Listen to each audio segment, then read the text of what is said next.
All right, let's start this. We're going to start with an introduction. So it says part 1, an introduction of sovereignty and survival, editorial committee. This is how it was told to me. This is what I have heard. This is my understanding. Writing down an oral tradition is a hazardous act which can require haphazard methods. Variations of traditional knowledge caused by the absence of an authoritative written source are ironed out and pinned down into a single narrative to be referenced in the future. Even the most righteous attempts to preserve endangered languages carry the risk of superimposing Western text-based understanding of language. Where words are encased in neat boxes referring to definite notions and things, neglecting the ways in which context, history, tone, and flow convey meaning. This means, quote, salvaging an oral tradition may represent the greatest threat to its integrity.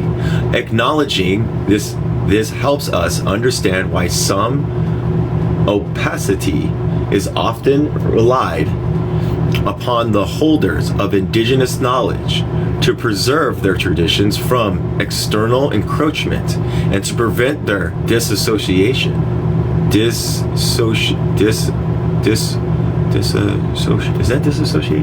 from all the relations and ways of living they enclose. The tradition followed by the Mohawk warriors who laid their words to this book explicitly entails such cultural resistance. The people of European settler names, Mohawks, can themselves the Kania. Gonia Gohanagang, I can't say, the people of the land of Flint, as the keepers of the eastern door of the, the Rotan Hassan Nai Confederacy. Sorry, everybody. With the settlers called the, I have to say this, Iroquois, or the Six Nation. The Ganhanga traditionally live on the territory stretched from the Mohawk River Valley to St. Lawrence River, from the Hudson River to the Finger Lakes region. There it meets Ratinogunhausenai territories. The Oeda and the Onondaga, where Grand Council convened, the Kayinga, the Torsakorora and the Seneca, who guarded the Confederacy's western door. The Rotenahashanai Confederacy possesses a constitution that comes from pre-colonial times. The Ganwanakarangoa often translates as the Great Law of Peace or Great Binding Law, but more accurately rendered Great Good Footprints, or as Great Good Footprints. When the calamity appears to threaten the Rotinhansanona and the Gowanganarankakloa, can't say it, instructs them to seek shelter under the great swamp elms. And, quote, when they shall find it, they shall resemble their heads together and lodge for a time between its roots. Following this protocol, when their language and culture were blatantly outlawed by colonial states, traditional, here we go again, sorry everybody, gonna mess up this name again, it's Rotinonhsion,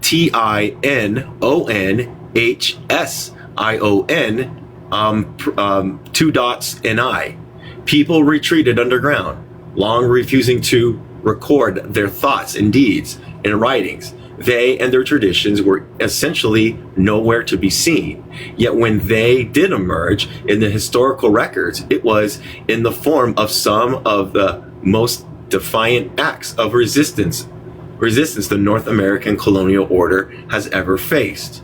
Now that the calamity first unleashed against indigenous people have come to threaten all life on Earth, the time has come to speak out. Though, oh my gosh, Hashanani philosophy and ways of life are so intimately tied to their language that they simply cannot be translated into English. This book's editorial toolkit makes a novel attempt at the work of translation, but providing a glossary, timeline, and background contextualization.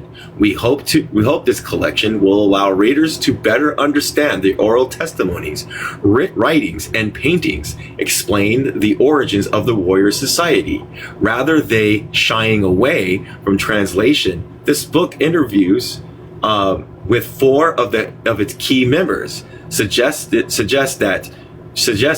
that when the term Mohawk Warrior Society was adopted in the late 1960s, it was a result of a cunning strategy to use the intranslatability of their language to their advantage. And as early as 1724, French Jesuit Joseph Francisco Lafayette witnessed native speakers debating the meaning of, here we go again, the Tuscany Rankanhita, the Mohawk word for warriors, suggesting that it must have been very old.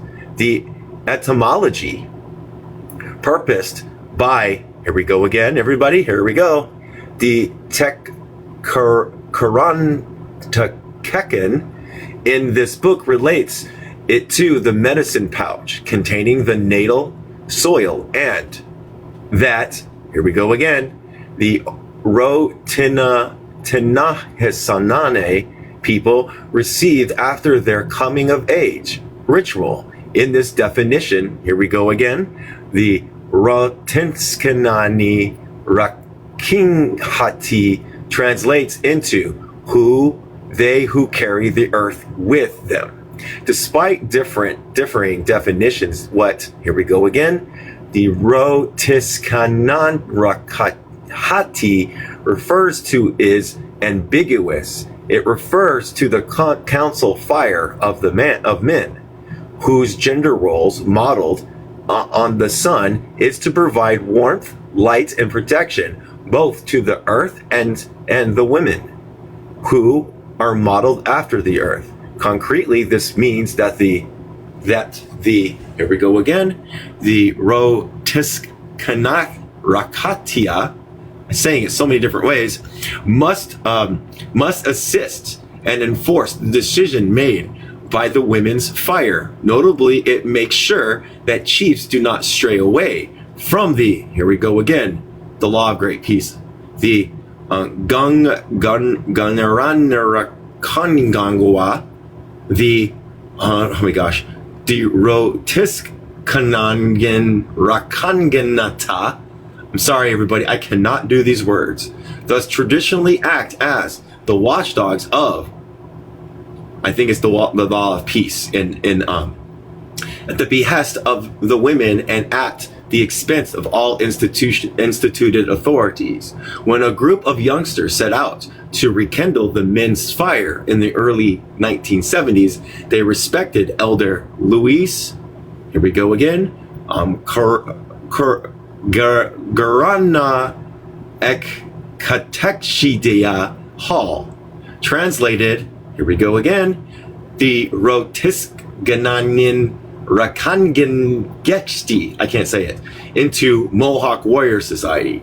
A gesture cautiously intended to evoke the ideas of a secret parliamentary society, strategically provoking images and feelings of dread and fear in the minds of the powers that be. For the most non-native people, the Mohawk Warrior Society immediately brings to mind the series of events that pushes it into the world stage in 1990.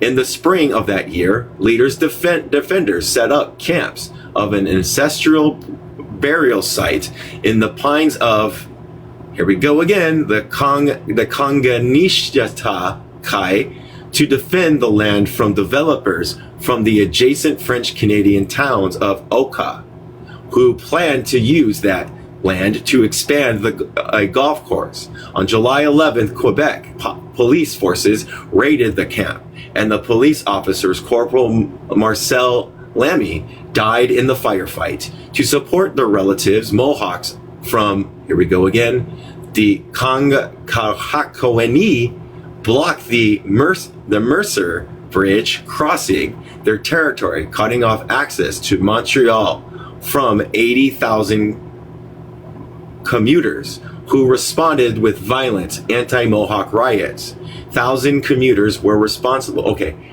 Lacking the firepower required to confront the warriors, some of whom had military experience from Vietnam. The Quebec Provincial Police was replaced by more than 4,000 soldiers from the Canadian Armed Forces, who immediately placed Mohawk territories under siege.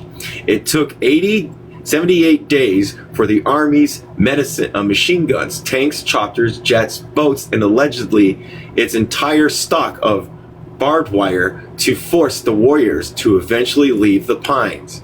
Virtually unfathomable to settler colonial society beforehand. Traditional, here we go again, the Gangawanaragangawa, can't say it, people have given the world a glimpse of their existence and their capacity for resistance.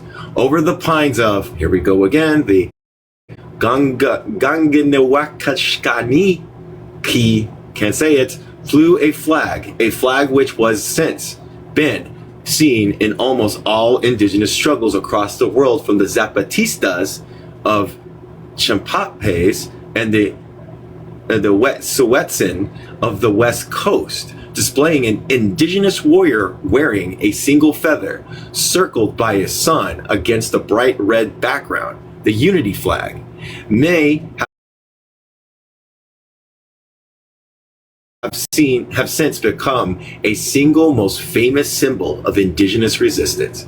Yet, to this day, few know what it means and how it came to be. This book takes the longest route with all the necessary detours to tell its story. The flag's designer, and I'm going to mess this up, the Ganhanakoegang Mohawk Lewis Hall, I can't say his middle name, also authored 3 crucial texts featuring in this book. The Ganishke Gangoe Manifesto, the Warrior's Handbook, 1979, and the rebuilding of, he says, the Iroquois Confederacy, 1985. That's what they say. In addition to being a fiery polemicist and a prolific painter, knowledgeable in history, philosophy, and religion, Gantakishi, I can't say it, was a farmer, a butcher, a stonemason, and an impressive bodybuilder until he passed away in December 1993 at the age of 76. Gankoran Gankatanjish dedicated his life to rebuilding his people's confederacy, originally intended to be extended to all nations as a formula for world peace. Here we go again.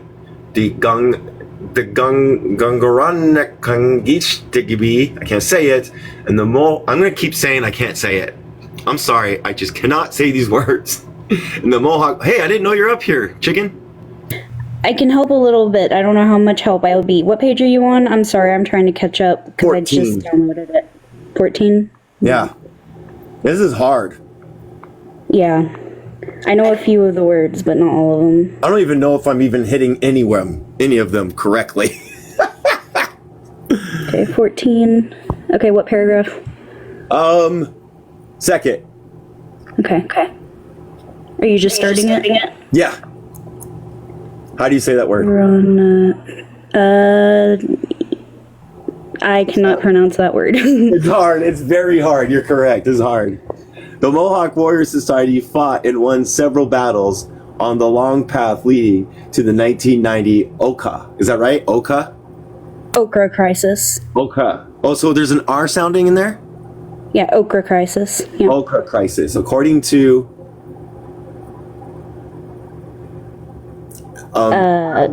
Anton. Yeah, I can't pronounce that either. You're gonna have to try. I'm gonna try.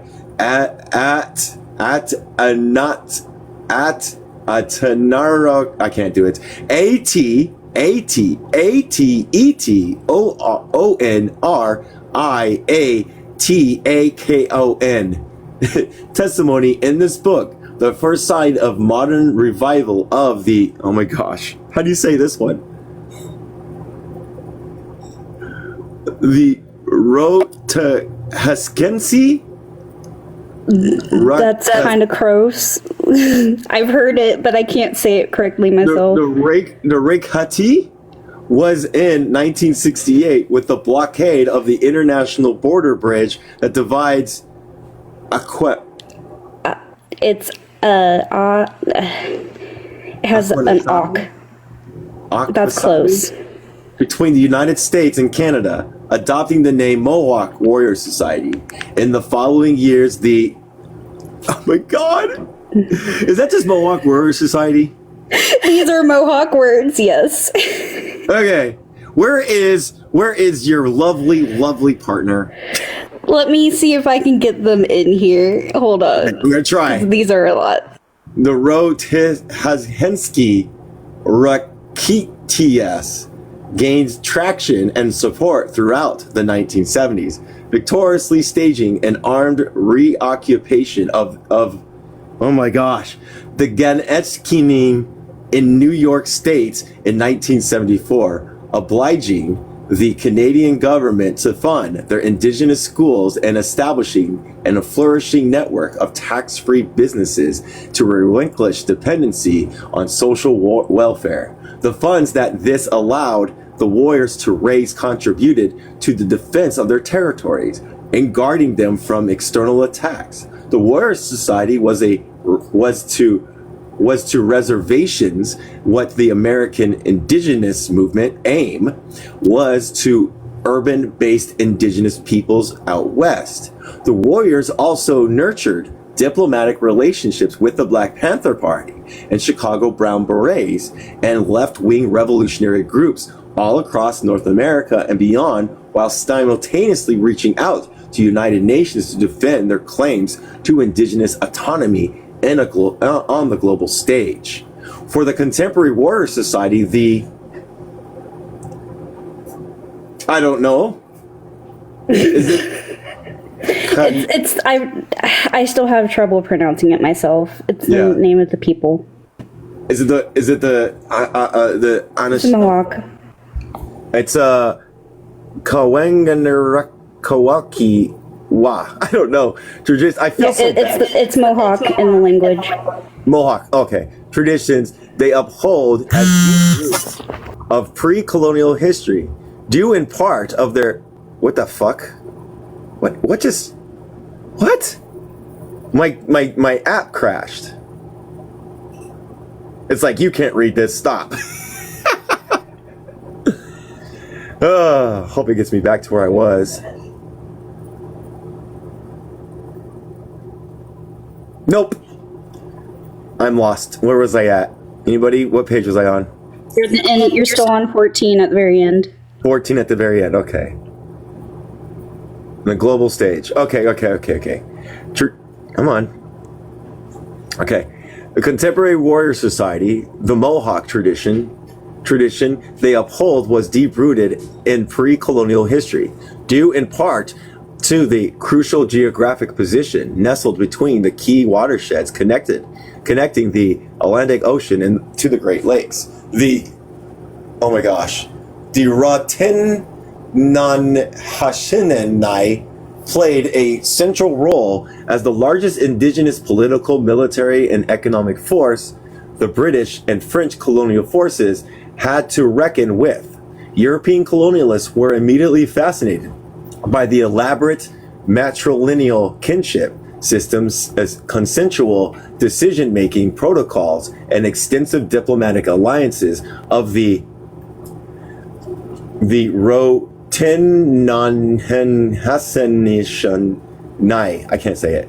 Earlier travelers' accounts portrayed the Iroquois as living in the ideal primeval state where freedom and equality prevailed, an image of that inspired the European enlightenments and conceptualization of the state of nature. Eventually, the Sons of Liberty would don Mohawk costumes while throwing English tea into the Boston Harbor, while Benjamin Franklin would consult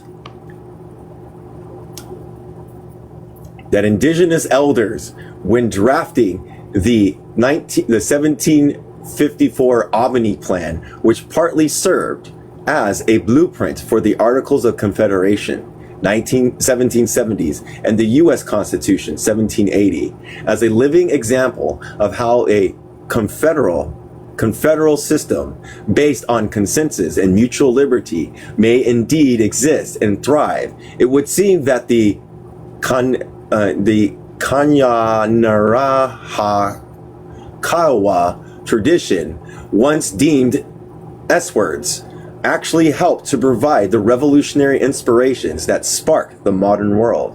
There were certain differences, however, between the Kanarahanakawa's intricate system of checks and balances and the ideas eventually picked up by modern democracy. For instance, the Kahanarakawa Kiowa vests the women with the exclusive roles of appointing, disposing, here we go again, chiefs, quote unquote, rather than being chiefs or leaders whom the colonial mindset imagines as making decisions instead of their people. The Ratihainarshan were merely speakers. They have no... Chiefs is the English word. Okay. Have no cohesive power as their authority depends entirely on the consensus of the families they represent. The Kahanarakawa is based on the concentric organization of council fires or assemblies of matrilineal families, also referred to as clans.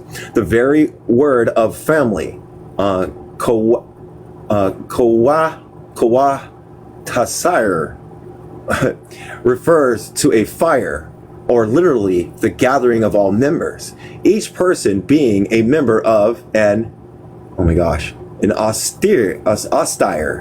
When the matrilineal family reaches a consensus, the chief brings their resolution before the National Council, and then before the big fire. The Katsawin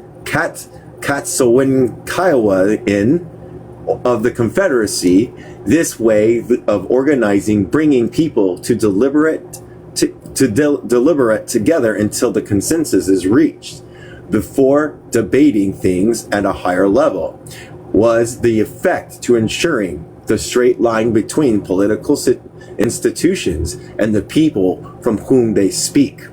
Most importantly, as the basis of, this is going to kill me, the Rotenonhasenishanai society, clan's kinship, is based on nature, both as a symbol to aspire to and the reality that humans live within. The three main Kahanakawa clans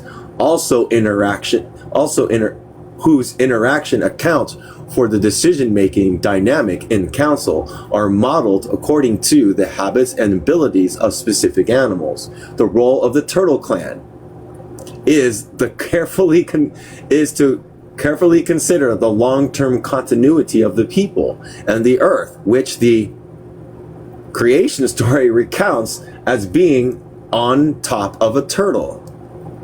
The Narariki, also known as Turtle Island, lacking fangs or claws. The turtle is slow, but it has to make quick decisions as to whether it has time to jump in the water or should pull its head, legs, and tails into its shell. Its role, therefore, involves careful decision making. The word for wolf clan. Oh my gosh, here we go.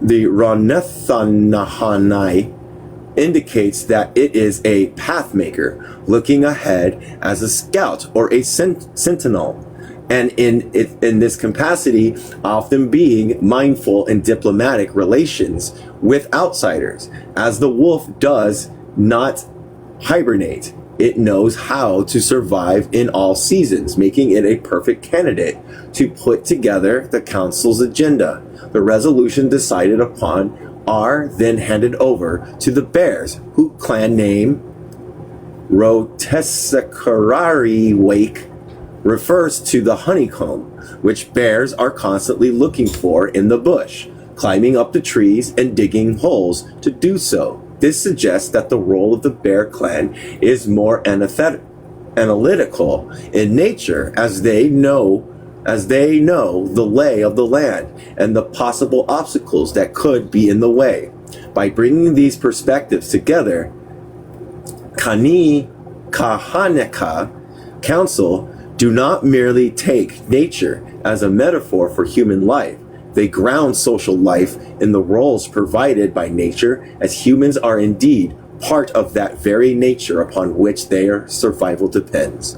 To understand who the Kanimi Kahaneka are as a people, one must abandon the European model of the nation, quote unquote, as a corporation-like body ruling over their territory, and rather consider the people as belonging to their territory in this case. The Kanihika, the land of flint, unlike the Western concepts of sovereignty, which implies a legitimacy to own and rule over the land and all its human and non-human inhabitants. The native sovereignty, to which the present handbook refers, is made up of both the freedom and the responsibility to live with the land and ensure the continuity of nature. This is evidence of the fact that not only does every Ronier has his own animal-based title outlining his specific duties and responsibilities, but so does every single person, as babies receive unique names when they start showing their unique perspectives in the world. The coinciding freedoms and responsibility vested in every individual's specific retrospect accounts for the true meaning of sovereignty expressed in words. The Tanuatiatawinian Io. Are you laughing at me yet, chicken? You're not doing too bad. That last one was pretty close. Yeah. Meaning we are all free, sovereign, and we all carry ourselves. Each person is responsible for society and nature, and vice versa. Human nature and society are all inherently free, with each unique freedom being inseparable from its attendant responsibility. When the natural freedom captured in Tanwetatianweni Io is coupled with the notion of Shai Tawan Kawanti, meaning we are equal in height, one wonders if it is a mere coincidence, I have to say this word, that Iroquois language possesses idynamic. Well, I'm gonna look up this word, everybody. Can you say this word? Wait, It's idiomatic, I think. yeah. I wonder what idiomatic And it's Iroquois. It's not. It's Iroquoian languages. Iroquoian language. Yeah. Two Spirits said it would be okay for the book to go ahead and say that. Do you agree? Yeah, you can say it. It's not a slur. I thought it was a slur because when it's you're a reading French it. colonizing name. That's why. I mean, yeah, it's just the colonizer name that, but the language that we speak is actually called Iroquoian. Okay. Yeah. Sweet idiomatic expressions for the very two concepts of those names modern democracy has allegedly established. One can imagine the tremendous influence of such native conceptions of on earlier European settlers used to living under the yoke of hierarchies based on the divine right. However, settler colonial societies did not return the favor. Its divided and rule tactic sowed discourse within the Confederacy as some groups sided with the French, while others cast their lot with the English, or eventually the Americans, who ended up killing off and expelling most Rantananhashanani people from their homelands. Colonial bodies of governance were gradually imposed on Rantanahashanani's territories, resulting in a complicated meshwork of overlapping colonial traditional jurisdictions, as indigenous peoples were subjugated into domestic dependent nations. Over the course of the 19th century, their traditional lands were grabbed up by settlers and speculators. The remaining native territories were divided into reservations as lands, quote, reserved, end quote, for their use until assimilation policies such as the residential schools would ensure the vanishing race, quote unquote, disappeared for good. To control these reservations, band councils were imposed in Canada and tribal councils in the United States. Their chiefs would be elected following the majority decision model of Western nation states rather than native way based on consensus within and between clans. Therefore, colonial governments would only recognize their own creations and ban the tribal councils as legitimate interlocutors in charge of administrating the funds upon which native peoples came to depend after having been forcibly deprived of their traditional means of subsistence. Alongside these colonial governing bodies, this book, I hope, you know what, I hope this book goes in the same way of like how Europe underdeveloped Africa, because like I think there needs to be a book, and I bet there is. And I think hopefully this book does touch on this, that there's a little bit of like how Europe underdeveloped Turtle Island. You know what I mean?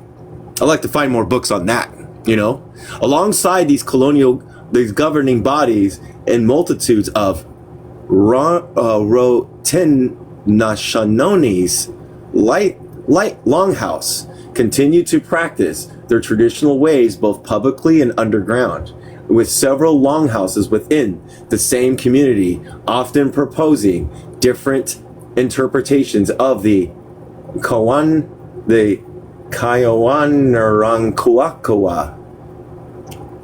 Longhouses. What are longhouses?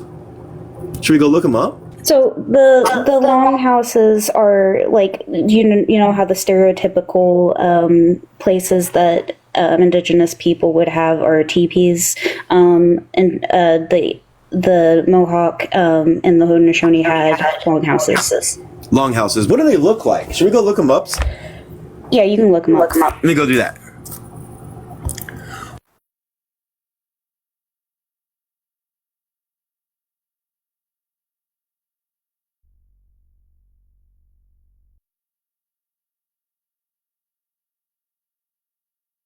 Using mods.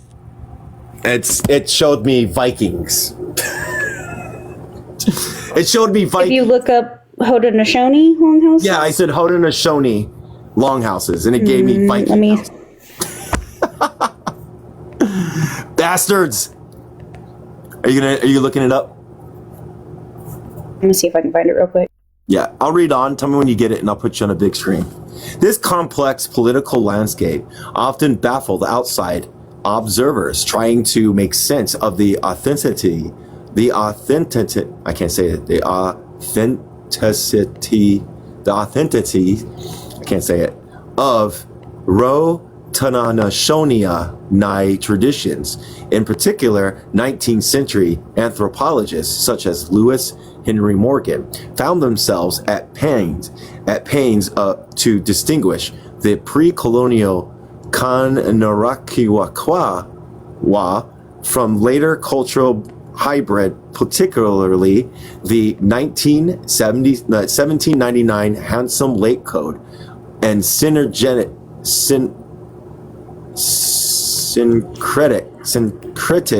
religion. Syncretic. I gotta look up this word. Oh, you found it. Okay, cool. Hold on. Hold on. It's like older ones. Okay. Those are the longhouses, everybody. Nice.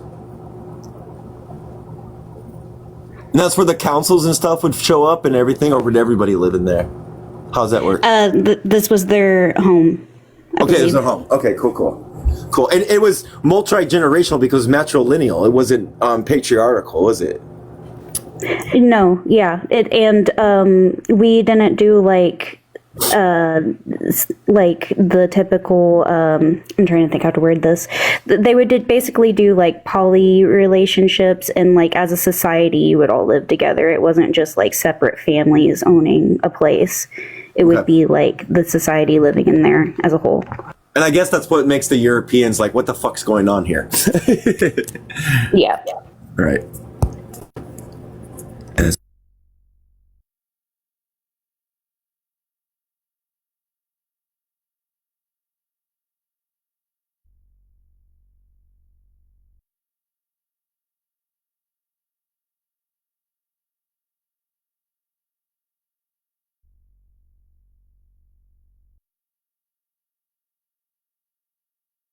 I looked up that word, and the word means, I can't say it. My brain won't let me say it. Effects. This takes for a while. This is what it means. The binding, merging, and combination of different, often seemingly opposing beliefs, practices, cultures, and philosophical systems into a new unified hybrid form, creating something that draws from multiple sources. That's what that word means. Is it syncretic? Syncretic, I think. Yeah, that's how I would say it. Religions that inserted into, oh my gosh, here we go. It's gonna hurt me. The Rotanahashanona Nai spirituality, Christian notions of patriarchy, sin, confession, and repentance. Yet, as the Handsome Lake Code replaced the Kaya Nirurakoa, the Seneca country, and elsewhere, other maintained a firm resistance of the slightest sign of Christian influence by, for instance, continuously using the word creation instead of the creator. It is from these staunchly traditional families that what came to be known as the Mohawk Warrior Society arose. Much like this strategic translation of, here we go again, the Rotinganhaskin Rakakichi, Lewis Hall's words, which are a centerpiece of this book, must be understood first and foremost as a defensive weapon in the psychological war waged against the minds of his people. It is this capacity that he engaged his ancient traditions with modern means of representation, revealing Western propaganda and advertising techniques with his bold and bright colors, provocative graphics, and tongue-in-cheek punchlines, relying on natural law and survival of self-preservation. His texts are a spiritual call to resistance. They are not just meant to be read. They are handbooks meant to be enacted, upheld, shouted, and sung, just as his paintings and posters were to be hung, plastered and distributed from one corner of Turtle Island to the other. His words thus fulfill the same functions as a war dance, uplifting the, quote, fighting spirit, end quote, of his people. As a medicine for survival, a war of extermination. Keeping this in mind helps to make sense of, here we go, the Kongoran Nakangish, yes, I can't say it, use of humor, irony, mock epic poetry, and self-made words and acronyms as part of his written medicine.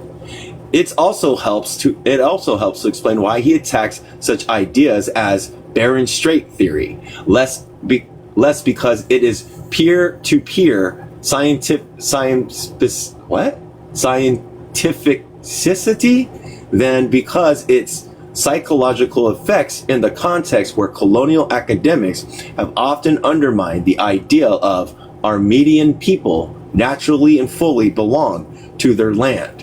Finally, it helps us understand the anger he harbors for organized religion and for the handsome Lake Code in particular, held responsibility for taming the fighting spirit of his people into subversives.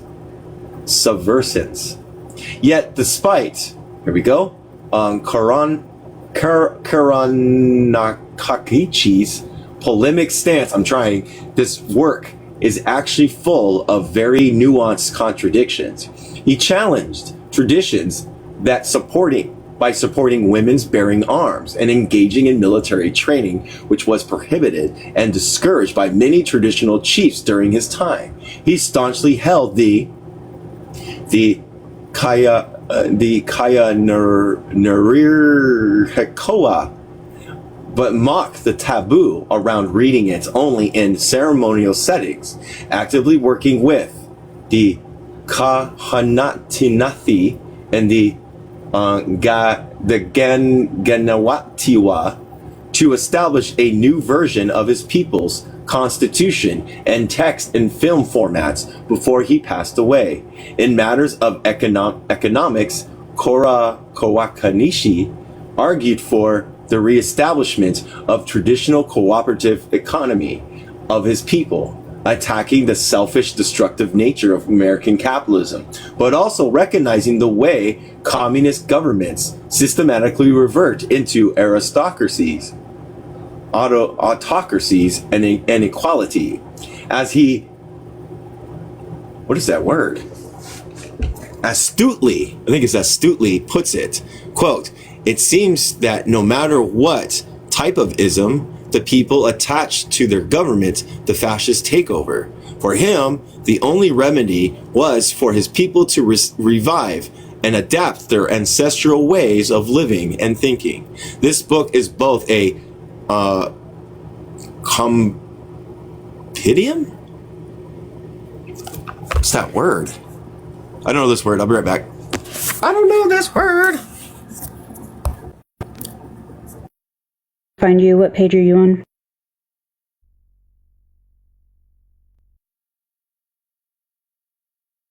Compendium. I'm on page 19, compendium.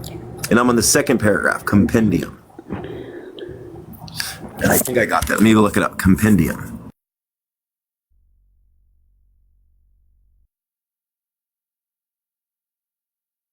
Compendium, which means a collection of concise but detailed information about a particular subject, especially in a book or other publications. That was a big word. Compendium of oral traditions and the handbook for struggle. It sheds light on the cultural roots of the Mohawk Warrior Society and on its own terms, shaped as they were in the 1970s by Louise Hall, the voice today by its survivors and fellow travelers, highlighting their specific stories as it was shaped mostly in Kanahawahi, Aquasanani, and Gaini Kaish. I can't say. This book should not be taken as an exhaustive or definitive representation of all warrior tradition present within the Mohawk Society. That's just another word for Mohawk, right? The Rotten. no, not that one. Oh my gosh. This is why this book opens with a customary, here we go, Kanawakanisha caveat. Quote, this is how it was told to me. This is what I have heard. And this is my understanding, end quote. Even though the legacy of the Mohawk warriors for the overall movement for native sovereignty can hardly be overstated. Their story remains largely obscure to outsiders, and their underlying philosophy and background history have seldom made it into print. With this exclusive oral history, archival documents, paintings, concept glossary, map with indigenous place names and historical timelines, this book is intended to correct this state of affairs. Our hope is that this work may be remedy to the lack of source material that has led many to present the Warrior Society as a band of rogue bandits, gangsters, and the like. In their own words, rather than selling drugs, warriors arrested drug dealers and preserved their communities for their devastating effects. Rather than simply accruing capital for themselves, they share it with struggling indigenous people all across the continent, purchasing equipment for hospitals and sports teams. Apart from appendices, and the present introduction, external work on the manuscripts have been limited to introducing explanatory footnotes and harmonizing the writing's form of indigenous words, amplifying the voices of the Ratahaskensi Rakatiati. There's probably some like hyphens that I can't do, whose powerful words speak for themselves, has been the main objective of this collaborative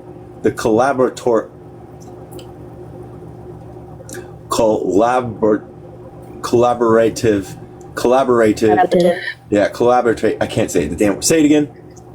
Collaborative projects from the start, upholding the notion of alliances through separation conveyed by the two-row wampum. Is it wampum? Wampum. Non-indigenous editors for this project have focused on assisting and facilitating the transmission of this history to audience who may have only learned about the Mohawk Warrior Society through defamatory news reports and objectifying academic research. We ourselves only discover how many false conceptions were hanging in the air when we visited Mohawk reservations and spoke with some of the most insightful and profound thinkers we have met. Teachings we were exposed to. I gotta do a fun puzzle piece. So I want to make sure I'm a human being. Oh my gosh, I failed the first one. I failed the second one. I made it the third one. Yay, look at me. Insightful and profound thinkers we have met. The teachings which we are exposed to concern not only the original peoples of Turtle Island, but all human beings who struggle with the devastating effects of war being waged on the natural world and traditional ways of living in harmony with it. As with the writings of Karanakatitia Try, we hope this book will provide inspiration in the quest of true peace, both among ourselves and with the earth we call home. And there's a whole bunch of notes. Part 2. All right, everybody, strap in and laugh at all the things that I make mistakes on. You're not doing that bad. Part 2, an oral history of the Warrior Society. This section gathers testimonies from some of the most prominent actors of the original Mohawk Warrior Society, recounting the origins of and development and the revival of this traditional organization in the 1960s through the 1990s. These edited transcripts from interviews conducted between 2015 and 2021 with warriors Karanateka and Kawakarana and Kanasekarenkan. I can't say it. And oh my gosh, the at 8 Karanhakatakankan. I can't say it. Share the untold stories of how the Mohawk Warrior Society came to be one of the most daunting indigenous resistance group in the Americas, whose daring actions, land reoccupation, armed self-defense, economy building, etc., would inspire generations to come and compel colonial states to reckon with the social force of political weight of indigenous sovereignty. Here we go. Okay, so this is the TEKARONTAKEH interview. And there, oh my gosh, this is hard. Tekaran Paul Del Laranda is a Kanikika from the Warrior clan, from the Wolf clan. He was raised speaking his native language by traditional grandparents from Kanakawaki, who had been part of an effort during the 1950s to reestablish an autonomous traditional community. Get up here. In the Mohawk River Valley, his people's original homeland. These childhood experience helped. Okay. If you do not help us with these words, I swear. The tech. You could use the English words. They're next to the page. No, they're not. Not all of them have English words. Karanateka developed the crucial knowledge and understanding of his people, traditional ways which he inherited. Say again? Tagatekea? Takea. There's no K. It's a K's or G's, remember? I told communists, I was like, I don't know how to pronounce it, but that's Mohawk. But that's what it means. Yeah, independence brought him into very... Remember, communists, when saying a word, the K's are lowercase g's, no matter what. I'm trying. I swear, don't get mad at me. Confrontations with colonial authorities at an early age. He played a leading role in rekindling the fire of the Mohawk Warrior Society in the early 1970s, since the Tekagaraneteka sorry, has taken part in virtually all the major struggles of the... You got that word? I'm on page... I'm trying to find where you're at. I'm not even on the book. I'm just needing you to tell me what word you're having issue with. I'm on page 22. What are you doing? Here we go. The T word? No. The ROTIHSKEN apostrophe RAKEHTE apostrophe. Up until the 1990s. Today he traveled throughout, I have to say, Iroquois territory and beyond, imparting some of the ancestral wisdom that he received directly from his grandparents and elders. Tyrantikia influence in his native language, his ultimate knowledge of the Great Peace, and his vast personal experience building Mohawk autonomy in the late 20th century, making him an invaluable resource in better comprehending both the histories of his people and the uniqueness and depth of of the traditional political philosophy and worldwide. Here we go. And this is them. All right. I have a feeling that after a while, you're going to get annoyed at me and be upset at me. I'm so worried about this because I'm going to keep doing the K's. G, the Rotihan Hasgun, Ragun E Hati, and the Gun Aranarahakganawa. I'm so sorry. There was no such thing as a warrior society in our past or in terms of how we lived. The men were called Ratahangangan Raganhati, and they had a responsibility molded after the sun. The sun helps support our mothers. The earth bringing forth life. The sun is there to give warmth and protection, so the young ones can grow and life can continue, not just for the humans, but for all the creatures of life. We follow what creation showed us, which we call, here we go, the Oraha. Some people say Shah, it says the same thing, Oira, meaning natural, but not how the white men understood it. When we say Shah Ora, it means the direction creation goes. We always follow the examples of creation because it has shown us from the beginning of time that it continues to exist and goes on, bringing forth life. It is the cycle set forth by creation, where there is always a renewal of life. Through these cycles, we humans perceive the everlasting continuation of life itself. So we say that we travel in the direction of creation.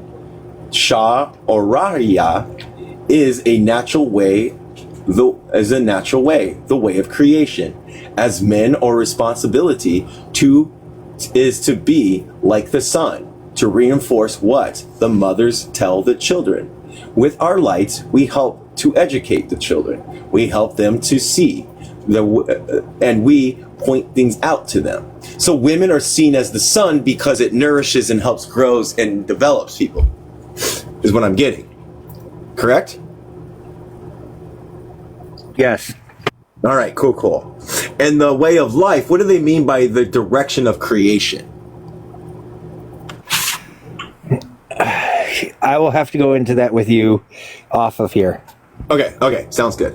So it's sacred in a way, off app sacredness. Mm-hmm. Okay, cool. Thank you. Rather we are fathers and uncles and older brothers or grandfathers, it is our responsibility to give children the best education for life. I should not say education, quote unquote, because it's the knowledge of life, quote unquote. I remember the first day I was going to school, my grandfather said to me, oh my gosh, Tahasya Sathan Tat Nahasen Ningang Gon Harangawa. I'm so sorry. How dare you talk about my mother in that way? Oh, Jesus, stop it. I was just a little kid then, and I didn't know what it meant. But I learned what it meant. Don't allow them to take your protection, which is your mind. We call the mind, oh my gosh, Nerganganra, which it literally means that which takes care of you. And we say Sundagang. I can't, the K, when I want to hit the K, I automatically go to Ka. Sundagangan Rara. Rara. I can't say it. Meaning, it watches over you. It takes care of you. It is continuous of you. So they're saying the mind represents us and is us. Got it. If you exercise and use your mind, it will help you and protect you. You should not let anybody else use your mind. Creation gave it to you. It is yours to use. I love that. In our language, the word that translates into warrior, that one other word. Them out, please. What? I'm telling you, Spirit. What's the word for warrior, please? What word did they put? Because we have 3 words for warrior. R-O-T-I-H. Put it in the comments. Okay. You got it? It means they who carry the earth with them. There it is. When a boy reaches a certain age and his voice starts changing, his female relatives who took care of him as a child passes him over to his uncles, and he undergoes his rite of passage ceremony. He has to fast for 4 days and nights, and when he is done, his uncles ask him what he learned from his experience. If there is an idea or a vision that stood out in his mind while he was fasting, he might have seen a hawk or a bear come to him, something that will become his symbol, his totem. Am I allowed to say that? Oops. I'm guessing I can say that. You can say that. When one of his female relatives makes a medicine pouch for him, where she puts 3 articles, something that symbolizes the vision he had when he was fasting, his umbilical cord, which his female relatives kept and dried when he was born, and a handful of soil from his mother, the earth. From then on, he will hang his medicine bag on his neck or his wrist or his waist to keep his mother close to him, Mother Earth, and to remind him of his duties and responsibilities to his family, to the people and to the land. The women do not carry a medicine bag because they are already one with the earth. As you want to put that word in there too now? That's how you I put in the comments how you can phonetically say it, by the way. Oh my God. I'm trying to bring my elders so they can give it to phonetics. But remember, the K is a G. Yeah. Teha, Saganin, Gahithi. I can't do it. I'm so sorry. My brain won't let me put that. I'm just gonna have to try my best. I'm gonna keep trying my best. Or life givers. But the role model for the men is the son or eldest brother. We are the supporter of women, and we carry the earth with us, just like the sun carries the vision of the earth when it passes through the sky. When a man fails to take responsibility for his relatives, we say, washi gang o tawetin tahiti, meaning he leaves them in the dark. It refers to the first glimmer of light in the morning and the twilight. Since the men's role models is the sun, their responsibility to their family is the same as the responsibility of the sun to the earth.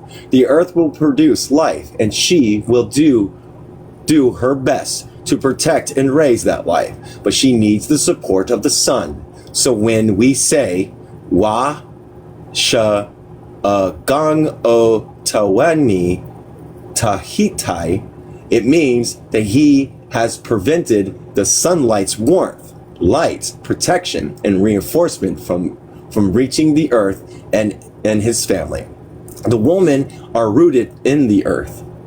When the women dance, they shuffle their feet without leaving the ground, whereas the men dance. Their feet leave the ground because they are not connected to the earth in the same way as the women. As I said, the men are like the sun. One day the sun is shining, the other day the sun is not shining. So men's feet go back and forth like the sun shining upon the earth. So the dancing is particular to where their position is. and where their development is from child to adult. Correct. Nice. Today, people say they carry out the ceremonies, but they are not ceremonies of worship. They are festivals for the people to recall our history. Oh, so they're stories, and to remind us of what we have learned. We enjoy peace at different times of our history, but the peace was often broken because human beings tend to develop amnesia. They forget about the things that make life suitable. The first time in our history that we can remember the peace being broken, our people came up with a festival called the Atanawa. It was to teach the people to start respecting each other and appreciating what each person does and how we contribute to our collective well-being. Notably, this ceremony reminded the people that they need to love each other and work together and reaffirm their peace among themselves, both as individuals and as people. So the first one wasn't European contact. It was just people forgetting their ways, is what I'm getting. This was before European contact. All right, cool.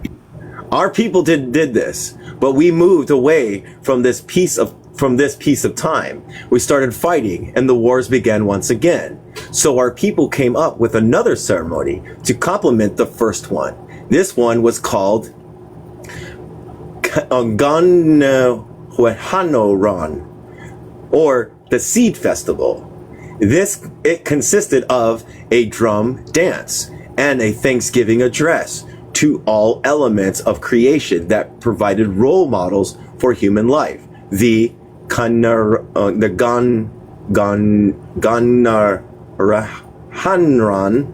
reminded the people of the first ceremony about how people had to get along and how things survived because we worked in harmony. This ceremony placed nature as our example to help us maintain the peace, which we are instructed to uphold in the first ceremony. It taught us that the earth and our women are the same, and that the men are like the sun. The thunders and the winds are like our grandfathers. They bring rain, constantly renewing life for us and constantly showing us, reminding us, and teaching us. The moon, she is like our grandmother with all her wisdom. She is the one who determines how the children will be born. She is the one who watches and manages the cycle of women, which each month, and she is the one who tells us what seeds to put in the ground and when. Nice. Because the moon's different phases show the different type of seasons. Am I getting that? The moon cycle shows what Correct. I think that's the steady flow of creation. I'm just guessing. Then there are You're getting it. Then there are immediate cousins, the waters, who support us every day. When we have our distant cousin, the stars, who are always there to guide us and to remind us of our ways. Here we go again, the Ganhanoran, I bet everybody's laughing, showed the people how all creation sustains us, how all these things come at different times, at correct times, and how they all work together. That is why we refer to the strawberries, the blueberries, the acorns, the pecans, and all the foods that grow as our sisters. We call the foods that we cultivate our younger sisters. The corn, the beans, and the squash in all their different varieties. We have to cultivate them to help them become equal to the strawberries, the older sister who already knows how to take care of herself. That was pointed out to our people, and it brought them back together. Then the third time, yet again, things got bad. The Ganhanoran was created to remind us, not me, not settlers, indigenous people, remind us that To have the things we want, we must work for them. Things do not just happen. We must make them happen. For things to work, we must make them work. The Gangkawantinawawin is known as the peach stone/bowl game. But it is not a game. It has no winners or losers. The Gangowentingawanin is a time when we come together and enjoy ourselves, and we play this game, and we put everything we have into it. The idea is that we must give the best of ourselves to benefit. It was meant to tell us that we cannot accept to sit under the tree and think creation will feed us and do everything for us. We are responsible. If our family is hungry, Assalamu alaikum. you have to go out, wear the work, and ensure your family has what it needs. So everybody has some form of responsibility, and all of us have responsibility to pass this knowledge on to our children to make sure that they have a good life. The Gangawentiwanan reminds us that the earth has provided everything we needed to live. The world is perfect, but we have to work with all these things that she provides for us. If things do not go as expected, we have to learn from our experiences. However, as generations went by, our people started fighting again. This last time is the Dengan, it's Dekanawida. And I'm going to try this one. The Hawatha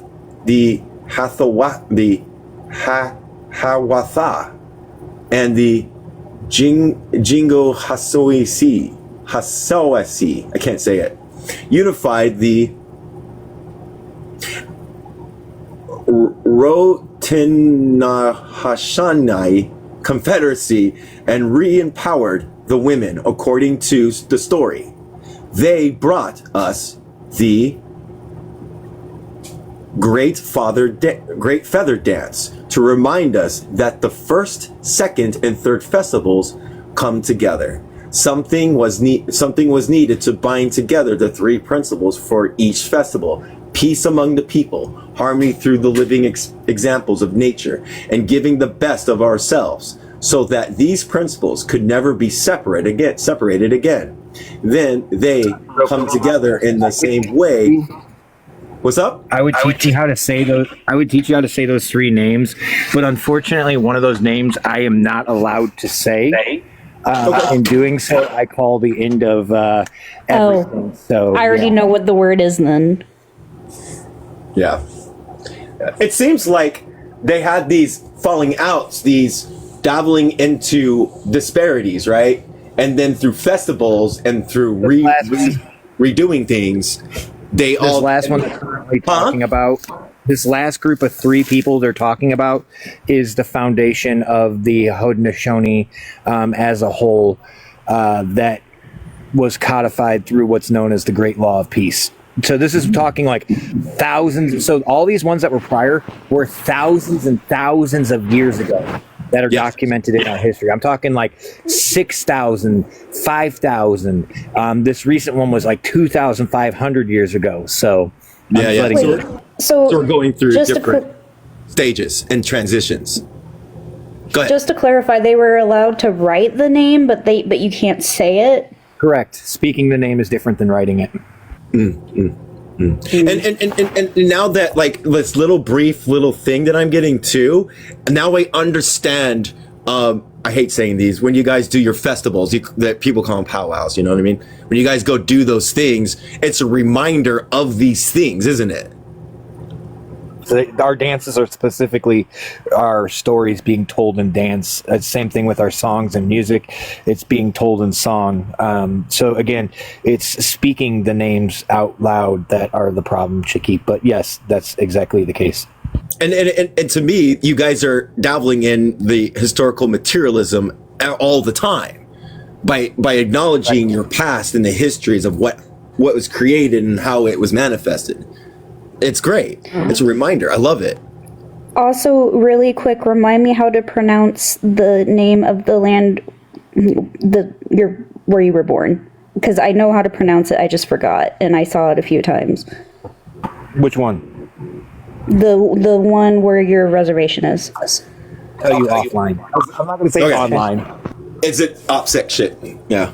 And also sacred practices, probably, right? Wait, then how are we supposed to know how to pronounce it in the book? I'll have to tell you offline. It's safeguard things, and I get it. I understand, because white settlers don't need to know the sacredness of these things, because So this is why you're just letting communists mispronounce it, because it's probably better. It's probably good that I mispronounce these things. 100% it is. Yeah, it's probably good that I mispronounce some of these things because of the sacredness, because you don't want infiltrations from settlers or someone expropriating the things and making it bastardized, I would assume. Like I said, I'll have a conversation with you off the app on how to pronounce it properly. All right. But like right now, I'm letting you go through it. All right, cool. Are you laughing while we're doing it? Just a itty bitty bit. It's okay. I get it. They came together in the same way that life cannot continue. In the sun stops shining or the rain stops pouring. The Ostawanakagangawa bound these principles by establishing the formula for the people to resolve their differences within longhouse councils, which became our constitution, the Great Law of Peace. This is why sometimes the English, they translate the Great Law of Peace as a great binding law, but it was nothing to do with law. It refers to binding the principles of life. In a literal sense, it means something closer to the footprints of the great, for the great good.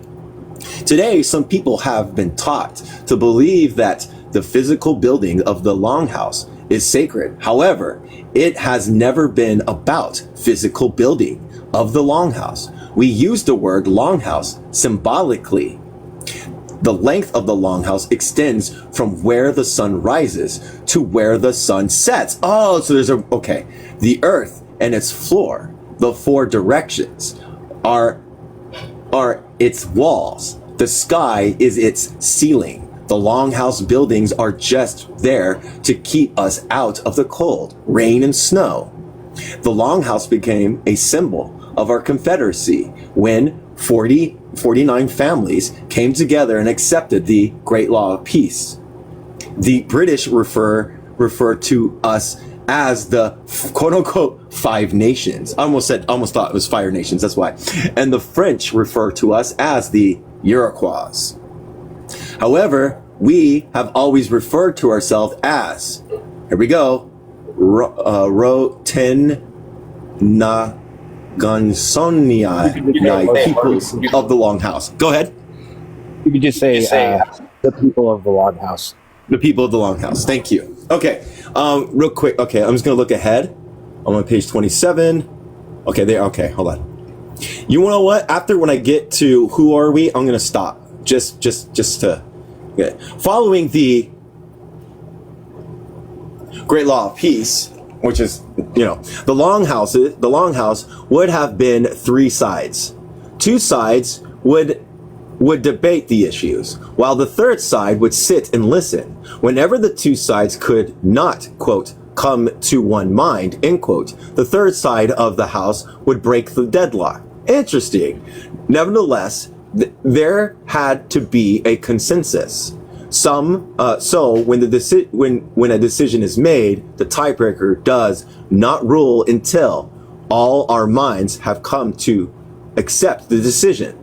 Otherwise, you would have a majority ruling, the majority ruling the minority, which means a divided house. Our people would not allow for that division to happen. So if they could not come to the decision, they could tell everyone to go home, sleep on it, and address it again at a later date, after they would have acquired more information. What that does not mean that we will all think the same, only that we will arrive at something we can all accept, like a truth. We say, here we go, get ready to make fun of me, tent a wa tate not gangaraha sake. I'm gonna laugh at myself, meaning we will search within each other's minds for the truth. Everyone has something specific to bring to the discussion. And when we feel that we have come to an agreement, we still have to, quote, stir the ashes, end quote, to find out what everybody thinks. This is how consensus is achieved in our society. This method of deliberation was intended to be extended to all native peoples. And when the Europeans came, this formula was extended to them. The Dutch, the German, the French, British, and Americans. It was extended to all. It's not like you've kept everybody out of conversing with you. It's just we took advantage of your good nature, of your acceptance. You know, it wasn't that you were weak. The weak people were the ones that took advantage of the nature of the ways of, like, you know, accepting. We just took advantage of it. We were the weak ones. We were, not you.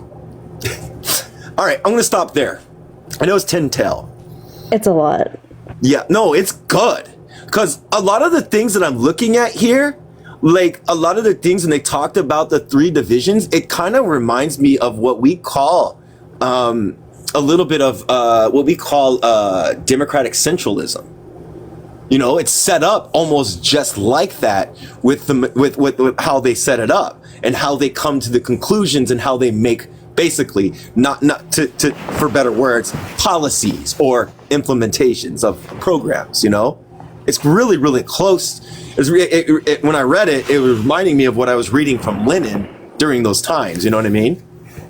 So I'm sorry to draw that distinction, but like we got all these things from indigenous people because they lived this. Yeah, page 27. Who we are. We'll start there. I'm going to look ahead. Yeah. All right. So everybody, okay. So I'm glad that I was able to do this because now I think I'm going to be okay. Everybody's just going to have to deal with me not sounding out the words because I am. Oh my gosh, cancel. As they said, that's better now. And I'm glad they clarified that and I'm kind of glad that I forgot. There were some of these that I knew how to pronounce, and I'm glad that I forgot because you would have given away some. Yeah, I would have gave away some stuff. Yeah, and I understand not either. So, like you, I understand. Am I correct to assume, based on the analysis, that the reason why you keep this, was I correct, is to make sure that, like, we don't bastardize or in this also sacredness. So that also that one of those names is specifically a very sacred because it's the person that actually founded the Great Law of Peace. And we have a story in our people by saying, we don't, first off, great manning is something we don't allow. So this is one of the things that we can tell the name, but we don't speak the name. Secondly, there's a story that has been taught to us from children that if we say their name out loud, it's invoking the end of everything.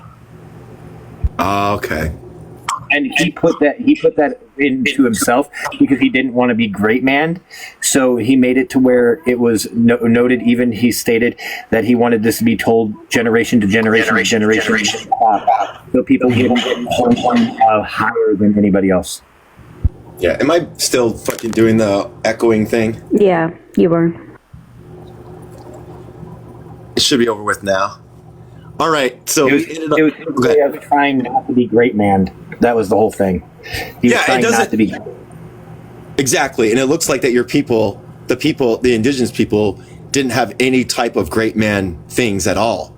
You guys didn't even great man each other based on based on what I've been reading and based on like what I've been taught so far. Yeah, it's actually frowned upon to do great manning, and then on top of that, it's also frowned upon to, like, it's big time frowned upon to do any hoarding. If a person has more than what everybody else has or is trying to hoard things, they're forced to disperse that among the people. Which makes sense because Western philosophy is the hierarchical structures of a great leader leading all the people. Instead, like you got indigenous people, the people lead the people. No great man is leading anything. The people are the ones that do the things. And I could see how that is very parallel also to the standards of like communism too. So it's very, very, yeah, it's between both for sure. Wait, I was waiting for you to catch on to that because there's a lot of things in here that you're going to find a lot of overlap, especially with writing. Yeah, it's just a matter of you'll see the different wording for it. We'll say it in our words, but it'll have that same overlap. Yeah, and the thing is they talk about it when they talked about the longhouse, about the minority and the majority and the three different things. It reminded me, as I was reading it, reminded me of what Lennon talked about with democratic centralism in a sense. Go ahead, sorry. In the committees. No, you're good. I was just going to say the two words that I know that I can say because it's just the name of the people that you were very close to pronouncing it right, but there's just two groups under the Haudenosaunee is Oneida and Onondaga is how you say it. Onondaga. Yeah. Onondaga, yeah. Names of the other groups, but just to clarify, I'll actually maybe we'll do a live where we do the telling of the Great Law of Peace story, and I'll find a clip on it so I don't have to say their name, and it'll give you the proper pronunciation on how to say it, which is fine. Can I ask which word it was? Which I know you can't say it. Send it in a message. The letter it started with, yeah. Technically, I can say... I listed 3 words when you said that. Yeah, I know. Technically, I could get away with saying the one with the D, but I choose not to because then I'll accidentally slip up and say the one with the H. Got it. And then there's no issue with saying the one with the J. Just reminds me that... I understand. Just reminds me that Europeans probably had no idea what any of the indigenous people were saying in their own in the indigenous languages. You know what I mean? Not one bit. You know? They ended up getting the name for Canada. Fun fact for you: they came to indigenous people specifically, and they were like, "What is this?" And they thought they were pointing to their village, and they said Kanaka. And yeah, they were like, "Oh, Canada! So this land must be Canada," but they were just saying their village. Sorry, I was also telling communists it's okay to say Iroquoian because that's the language spoken. It's not the. That's actually why they call us that, is because that's the language. And they try to infer that the language must be the name of our people, which is not the case. But the one that you're specifically trying to read was just saying the people of the Longhouse. If you really wanted to get technical, for the Mohawk people, our name is not actually Mohawk. That's a European colonizer name that was given to us. It means man-eater. Which we thought it was just funny because it kind of struck fear in their heart. So we were like, cool, we'll keep it. But the actual name of our people is actually the people of Flint. Yeah, I saw it a few times in there. I was like, I don't know how to say it correctly, but I know it means Mohawk. That's Mohawk. Yeah. And I can't pronounce it though. When I hear people of Flint, I was thinking Flint, Michigan, but I'm sorry. But no, people of Flint. It did say that right next to the word. It said the people of Flint. So, and that's the actual name for our people, not Mohawk. But we use Mohawk just because it's like a strike fear because it actually translates to man-eater. And for the longest time, we were using that to our advantage because they're like, hey, if you want to give us a scary name, then we're just going to use that scary name to our advantage. Can't you say that one online, though? Or no? I forget. I thought I've heard you say it online. The name of your people. I have a few times. I'll do it when there's not a ton of people. Okay, gotcha. Yeah. What's up, Joe, real quick? And then we'll go to Gabby. Okay, so my only correction in any way was it's Iroquois, not Iroquois. The S is silent. It's French. Thank you. I'll be honest, I don't care if it's said wrong. It's still a colonizer name. Yeah, the communist was avoiding saying it when like they were saying the Iroquois. But like I said, but Iroquoian is the language. Yeah. Yeah. I always purposely say it wrong on purpose anyways, just because I like irritating people and it's not even what we call ourselves. Yeah. Right. Yeah, that makes sense. What's up, Gabby? Hello. Sorry that I missed the reading. I was trying to come. I was just doing chores and stuff. That's okay. You missed a really good part. You would have just heard communists mispronouncing our words, which is totally valid. That's fine. Lots of words. I would have done the exact same. In general, just I'm fucking upset. I'm upset that I couldn't come to the reading. I will try my best. I'm trying to get a schedule change to work in the AM shift. So after that happens, I'll have time to actually come here again. Sounds good. Sounds good. There was a spot in the reading that kind of reminded me of democratic centralism that they were utilizing, and it was that means that we got democratic centralism from the indigenous people. You can go ahead and go over that part again if you want, so that way Gabby can hear it specifically if you want to go back to that part, because we haven't noted down where we are in the book. Hell yeah, please do. Oh, and I'd add indigenous Turtle Island and as well as indigenous African societies that gave democratic centralism. Specifically, what's it? Yeah, indigenous societies. Yep.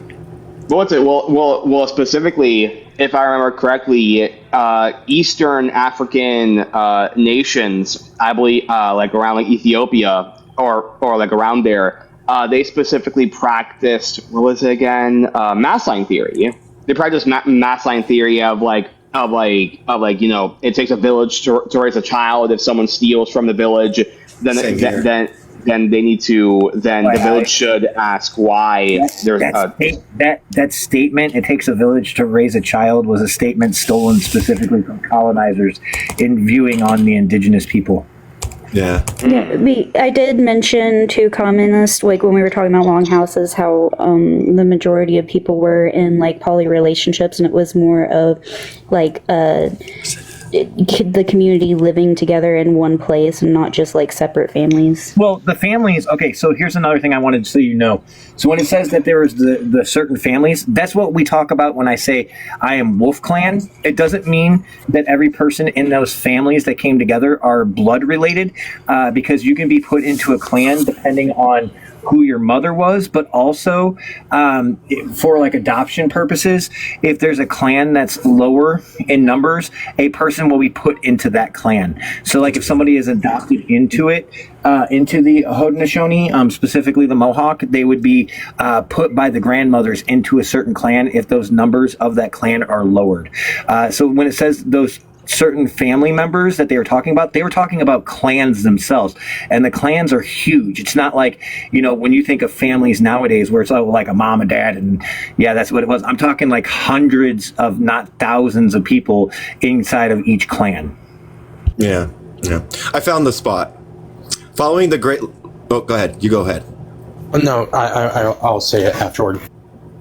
So here it says, the longhouse would have three sides. Two sides would debate the issue, while the third side would sit and listen. Whenever the two sides could not, quote, come into one mind, the third side of the house would break the deadlock. Nevertheless, there had to be a consensus. So when a decision is made, the tiebreaker does not rule until all our minds have come to accept the decision. Otherwise, we would have a majority ruling the minority, which means a divided house. Our people would not allow, will not allow for the division to happen. So if we could not come to a decision, they would tell everyone to go home, sleep on it, and address it again at a later date, after they would have acquired more information. What does this mean? That mean that we will all think the same, only that we will arrive at something we can all accept. We say, I can't say this, meaning we will search within each other's minds for the truth. Everyone has a specific, everyone has something specific to bring to the discussion. And when we feel that we have come to an agreement, we still have to stir the ashes, quote unquote, to find out what everybody thinks. This is how consensus is achieved in our society. This method of deliberation was intended to be extended to all native peoples. And when the Europeans came, this formula was extended to them, the Dutch, German, French, British, and Americans. It was extended to all. Doesn't that remind you a little bit of democratic centralism and how communists, we come to a consensus and we implement it right away. We make sure that everybody, and we do these things where we try to draw more things to draw in more truth and stuff. Doesn't that remind you of that, Gabby, a little bit? No, exactly. It's literally just criticism, unity criticism. Yeah, and it's Matt's line too. You know what I mean? Mm-hmm. Yeah. I was just going to mention how it points out the problem with colonial democracy, how it's just based on mass rule rather than an actual interaction in between each other, which makes it to where the individual self and the collective self are at odds constantly.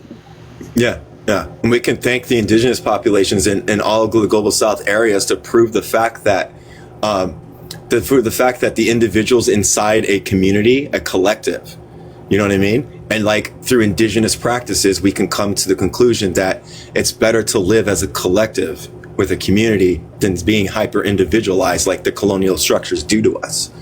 So to keep us separated from one another keeps the colonial and capitalism and the ruling class rule in a ruling position because they have hyper individualized us.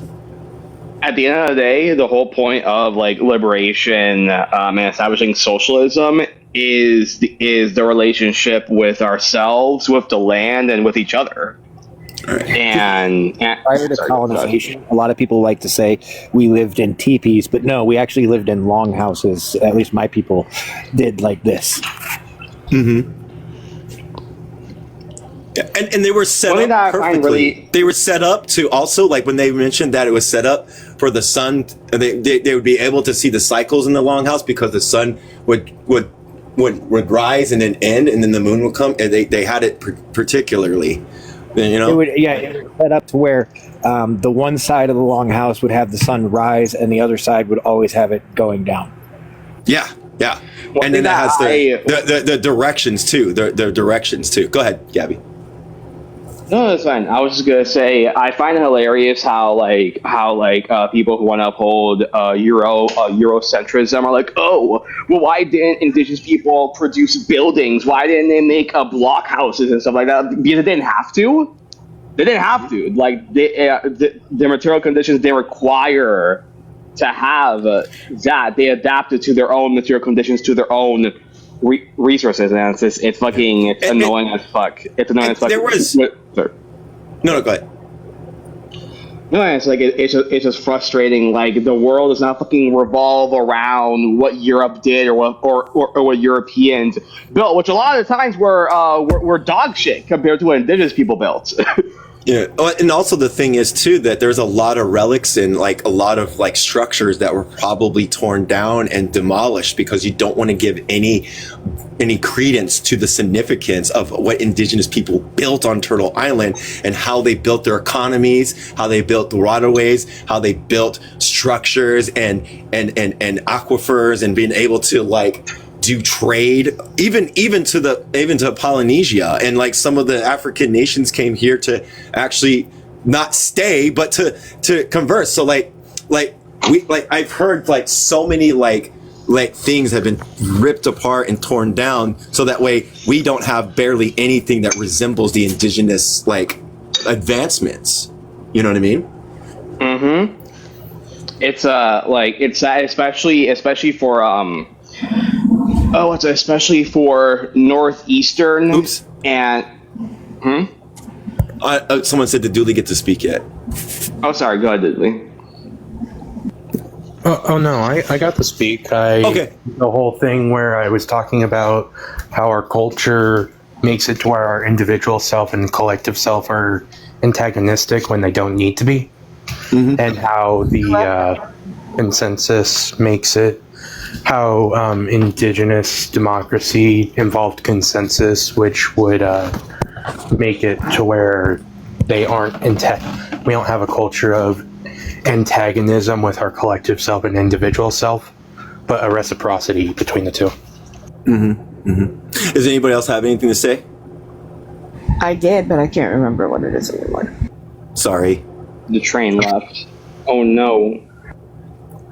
Two Spirit or... Oop. Go ahead. What were we just talking about? About specifically how there's so much indigenous societies and culture and like infrastructure that we just don't know about because it was all destroyed by colonists. Oh yeah. So I'm reading an indigenous people's history of the United States, and actually there is stuff that's been left behind that we didn't know about. The highways actually go along the old trading routes of the indigenous peoples. Oh no, yeah. What's it? The Tamiami Trail specifically was a trading route that the Seminoles would use, but like the U.S. just fucking built a road right fucking across it. Yeah. Right on this, so you know that. I mean, that's like what. Oh, sorry, go ahead. No. Listening to that book, you should have been there when Two Spirit did a book called Reclaiming Two Spirit. It was fascinating at the beginning of the book how they talked about like empress and stuff like that and how well developed things were. It's amazing to listen to books like that and actually know how much advancements the indigenous people made before the contact with the Europeans. You know what I mean? Mm-hmm. Like just getting that little brief was like my brain had imagined all these huge kingdoms and huge vibrant places and stuff like that no longer exist because of settler colonialism. Oh no, yeah, like specifically what I was going to mention before is that the Northwest and Southeast specifically, there's evidence, hard evidence, of there used to being like large cities and enclaves of indigenous folks in trade, and like a lot of it has been fucking destroyed. Some of it wasn't, thankfully. Like for example, like in Mexico with the Aztecs, like we knew what their cities looked like because a lot of the a decent bit of the infrastructure is there, but for the Northeast and for the Northwest and Southeast, a lot of it is gone, fortunately. Mm-hmm. Two-Spirit, did you want to mention anything yet? Yeah, the biggest thing I think that people should take away from it, though, is the fact that it speaks on one mind when we're talking about the longhouses. And when we were talking about the three different parts of there, where you have the two that will have the conversation if there can't be an agreement, the third steps in. It's about coming all together as one mind for the focus of how to benefit the future generations moving forward. And it's not about the individual. It's about all of us collectively working together and coming to one mind. So that's the thing. It's not going to just be pushed out there, especially not in the sense that like the majority gets to rule over the minority, which is a big thing that's talked about, because you have to look at the people that would be in the minority that have the things that are going on with them. Because if we did that, then we'd just be back in America again, where we have like these rich shitheads trying to rule everything because they basically manipulated what was there to benefit them. Mm-hmm. Mm-hmm. Yeah, I'd say indigenous societies really threaten their superiority because, like, even reading from Walter Rodney's book when he talks about like Europeans going into certain kingdoms of the indigenous population in Africa, they were amazed by the cleanliness, the streets, and just like in the indigenous people here on Turtle Island, they said the same fucking things. You know what I mean? And they were just like we're just like, you know what? We want all this, and we want to destroy all these people to get this because this really threatens our nature as like supposedly superior race, you know? And that's what it came down to, is they had a superiority complex. Exactly. Thank you, Catholic Church and the Protestant Church, for adapting that before capitalism came into play. Yeah. I always say that it was a prelude. It's a prelude, that's for sure. Catholic Church, along with Gomez de Zurara and the racial hierarchy being established, and also oh my gosh, I can't do it. Doctrine of Discovery. You know what I mean? So, but yeah. But thank you for reading this. I will definitely catch all of it tomorrow. I don't have to do any wrestling tomorrow, so. Sounds good. And you're going to do more Red Nation podcasts, or are you saving it for next week? Oh, no, we are. I just haven't selected the 3 for tonight. I'm going to go do that here in a second. Okay. All right. That sounds good. That's going to be interesting. Last night, it was great. We went over Manifest Destiny, the ones that I came in, that was pretty good. And also, Are You Decolonized or something like that? No, Are You Colonized? Are You Colonized, which had a person that represented the Black radical tradition, and Nick Estes representing the indigenous side, which was very, very good. I enjoyed that. And the other one was what? They're actually, the one that I missed. So you know, after that podcast, they're working together now, by the way. That's awesome. Which they're doing a bunch of podcasts together now. But the other one you missed is Every Cowboy Story is a Confession. Yeah, that's a good one too. And the westerns and all of that. It was a very good one. I was actually transfixed by that one. Nice. Also, I do have 2 Audible credits I can download 2 books from. So, like, if there's if you want to do readings from 2 books that we don't have access to on YouTube, if you want to look at some of the books we have in the Indigenous section, my love, and pick out some. I already got one. So it's one that I can't find an audio for, and it's by Nick Estes. It's